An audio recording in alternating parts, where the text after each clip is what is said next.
Hello, আসসালামু আলাইকুম everyone. আশা করি সবাই ভালো আছেন, সুস্থ আছেন। আমাদের ঢাকায় সিনেমা সুপারস্টার শাকিব খানের এবার আপকামিং সিনেমাগুলো রাজকুমার সিনেমাটি মুক্তি পেয়েছে, এমনকি আমাদের সিলেট নন্দিতা হলে কিন্তু নেওয়া হয়েছে। সেখানে কিন্তু 4টি শুতে চালানো হচ্ছে আমাদের এই রাজকুমার সিনেমাটি। এই রাজকুমারে এমন একটি ধামাকা রয়েছে, এমনকি আপনারা আত্মীয় স্বজন ফ্যামিলিকে নিয়ে দেখার মতো একটি সিনেমা রাজকুমার। অনেক ভালো মানের একটি সিনেমা, গল্পকে অনেক ডিপেন্ড করেছে এই সিনেমাতে। গল্পটা এত ভালো মানের একটি গল্প, আপনারা না দেখলে বুঝতে পারবেন না। আমার কাছে ভাই অনেক ভালো লেগেছে, এমনকি আমি ভাই বিশ্বাস করেন, আমি কিন্তু ভিডিও একটা দেব, আমি কেঁদে ফেলেছি এই রাজকুমার সিনেমাটি দেখে। লাস্টের যে আধ ঘন্টা বিরতির হওয়ার আধ ঘন্টার পরে কিন্তু আমি দেখেছি, অনেক আবেগময় হয়েছে ভাই। অনেক কষ্ট লাগছে শাকিব খান এই যে মাকে খোঁজার জন্য আমেরিকাতে যাচ্ছে, বাংলাদেশে আসছে, আবারও আমেরিকা, তারপর আবার বাংলাদেশে এসে শেষ দৃশ্যটাতে মারা যায়।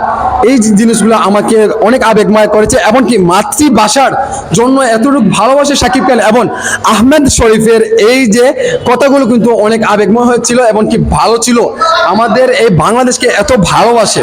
সো বন্ধুরা, এই রাজকুমার দেখার জন্য আপনারা আসবেন, অনেক ভালো লাগবে। একটা ভালো মানের সিনেমা হচ্ছে রাজকুমার। তো বন্ধুরা, ভালো থাকেন, সুস্থ থাকেন, আল্লাহ হাফেজ।